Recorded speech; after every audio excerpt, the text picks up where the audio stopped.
जय हिंद। मेरा नाम पारस गुर्जर है। आज मैं आप सभी को एक और नए कानून के बारे में बताने जा रहा हूं। ये जो कानून नया लॉन्च हुआ है, ये भी कानून किसी के पल्ले नहीं पड़ रहा। तो आज इसके बारे में आज बात करते हैं, जिसको NAP कानून कहते हैं। 2020 में ये भारतीय जनता पार्टी ने कहा था। शिक्षा को बढ़ावा देते हुए अपनी मातृभाषा हिंदी को महत्व देने के बाबत इस कानून को लॉन्च किया गया था।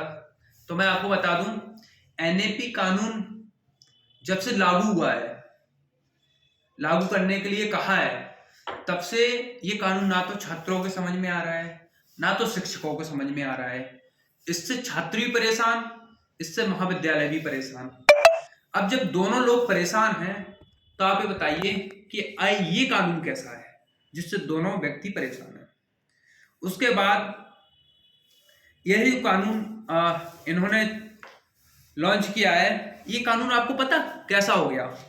ये कानून बिल्कुल वैसा ही हो गया जो कुछ समय पहले इन्होंने किसानों के लिए कानून एक लॉन्च किया था, 3 सूत्रीय कानून, जिसको काला कानून कहा गया था।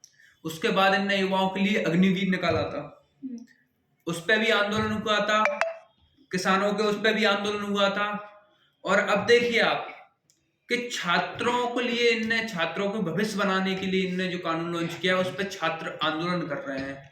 लगातार हर जिले, हर वर्ग के लोग एकत्रित होकर अपने अपने जिलों में आक्रोश प्रदर्शन कर रहे हैं और भारतीय जनता पार्टी से ये कह रहे हैं कि हमें ये कानून नहीं चाहिए, जिस कानून में छात्र अपनी पसंदीदा सब्जेक्ट को नहीं पढ़ सकता, अपनी वर्षों की तपस्या को पूर्ण कर उस मुकाम तक पहुंचता है कि वो अपने पसंदीदा सब्जेक्ट को चुनकर कुछ हासिल करेगा, रोजगार प्राप्त करने के लिए आगे की पढ़ाई करेगा। अपनी तपस्या पूर्ण करने के बाद अगर वो महाविद्यालय में जाके अपना सब्जेक्ट पसंद नहीं कर पाता, तो आप बताइए उस कानून का क्या महत्व है। उसके बाद बताया जा रहा है कि कानून ये जो कॉलेजों में इन लोगों ने किया है, तो उसमें छात्र को पता नहीं पड़ता, उसके सब्जेक्ट बदल दिए जाते हैं। सब्जेक्ट बदलने की तो बात ठीक आ गई है कि अब ये समझ में नहीं आ रहा कि सब्जेक्ट जब बदलते हैं तो उसकी सूचना छात्रों को क्यों नहीं पहुंचती, जबकि आज से पहले पेपर देने की भी कई महीने पहले सूचना दे देते थे कि इतनी तारीख को आपका ये पेपर है, इतनी तारीख को आपका ये पेपर है, इतनी तारीख को आपका ये पेपर है, आप तैयारी कर लीजिए। यहाँ तो तैयारी किए कराए पेपर के सब्जेक्ट बदल दिए जा रहे हैं इस कानून के माध्यम से, NAP के माध्यम से।